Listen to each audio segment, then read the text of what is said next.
ಸ್ನೇಹಿತರೆ, big boss ಮೂಲಕ ಬಂದಿರುವ ಫೇಮ್ ನೇಮ್ ನ ಒಳ್ಳೆ ರೀತಿಯಲ್ಲಿ ಬಳಸಿಕೊಳ್ಳೋದು ಬಿಟ್ಟು ಡಾಕ್ ಸತೀಶ್ ಅತಿರೇಕದ ವರ್ತನೆ ತೋರುತ್ತಿದ್ದಾರೆ. ಮೂತ್ರ ವಿಸರ್ಜನೆ ಮಾಡುತ್ತಿರುವ ವಿಡಿಯೋವನ್ನ ಇನ್ಸ್ಟಾಗ್ರಾಮ್ ನಲ್ಲಿ ಡಾಕ್ ಸತೀಶ್ ಹಂಚಿಕೊಂಡಿದ್ದಾರೆ. ಅದಕ್ಕೆ ಕಿಚ್ಚ ಸುದೀಪ್ ಅವರ ಅಂತಾದ ಯಾರ್ ಗೊತ್ತಾ ಹಾಡನ್ನ ಹಾಕಿದ್ದಾರೆ. ಇದರಿಂದ ಸುದೀಪ್ ಫ್ಯಾನ್ಸ್ ರಜತ್, ವಿನಯಾ ಗೌಡ್, ಧನ್ರಾಜ್ ಮುಂತಾದವರು ಕೆರಳಿ ಕೆಂಡವಾಗಿದ್ದಾರೆ.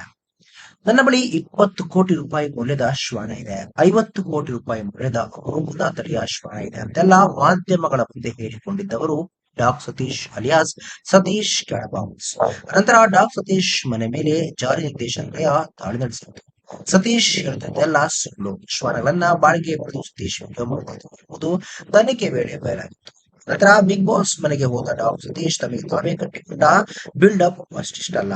ಈಗ ನೋಡಿದ್ರೆ ಡಾಕ್ ಸತೀಶ್ ಅತಿರೇಕದ ವರ್ತನೆ ತೋರಿದ್ದಾರೆ. ತಾವು ಟಾಯ್ಲೆಟ್ ನಲ್ಲಿ ಮೂತ್ರ ವಿಸರ್ಜನೆ ಮಾಡುತ್ತಿರುವ ವಿಡಿಯೋವನ್ನ ಡಾಕ್ ಸತೀಶ್ ಸೋಷಿಯಲ್ ಮೀಡಿಯಾದಲ್ಲಿ ಹಂಚಿಕೊಂಡಿದ್ದಾರೆ. ಜೊತೆಗೆ ಅಣ್ಣ ಸೂಸು ಮಾಡಿದ್ರು ನ್ಯೂಸ್ ಆಗುತ್ತೆ ಅಂತ ಇನ್ಸ್ಟಾಗ್ರಾಮ್ ನಲ್ಲಿ ಡಾಕ್ ಸತೀಶ್ ಬರೆದುಕೊಂಡಿದ್ದಾರೆ. ಅದಕ್ಕೆ ಅದೇ ವಿಡಿಯೋಗೆ ಕಿಚ್ಚ ಸುದೀಪ್ ಘಟನೆಯ ಮಾರ್ಕ್ ಚಿತ್ರದ ದಾದಾ ಯಾರ್ ಗೊತ್ತಾ ಹಾಡನ್ನ ಡಾಕ್ ಸತೀಶ್ ಹಾಕಿದ್ದಾರೆ. ಇದನ್ನು ನೋಡಿದ ಕೂಡಲೇ ಬಿಗ್ ಬಾಸ್ ಖ್ಯಾತಿಯ ರಜತ್, ಕಿಶನ್, ವಿನಯ್ ಗೌಡ ಹಾಗೂ ಧನ್ರಾಜ್ ಚಿಕ್ಕಿದ್ದಾರೆ. ಕಿಚ್ಚ ಸುದೀಪ್ ಫ್ಯಾನ್ಸ್ ಸಹ ಸಮರ ಶುರು ಮಾಡಿದ್ದಾರೆ. ಸ್ನೇಹಿತರೆ, ವಿಡಿಯೋ ಇಷ್ಟ ಆಗಿದ್ರೆ ಲೈಕ್ ಮಾಡಿ, ಶೇರ್ ಮಾಡಿ, ಚಾನಲ್ನ ಸಬ್ಸ್ಕ್ರೈಬ್ ಮಾಡಿ, ಹಾಗೆ ಬೆಲ್ ಐಕನ್ ನ ಕ್ಲಿಕ್ ಮಾಡಿದ್ರೆ ಹೊಸ ವಿಡಿಯೋನ ನೀವು ಮಿಸ್ ಮಾಡೋದೇ ಇಲ್ಲ. ಮುಂದಿನ ವಿಡಿಯೋದಲ್ಲಿ ಭೇಟಿಯಾಗೋಣ. ಧನ್ಯವಾದಗಳು.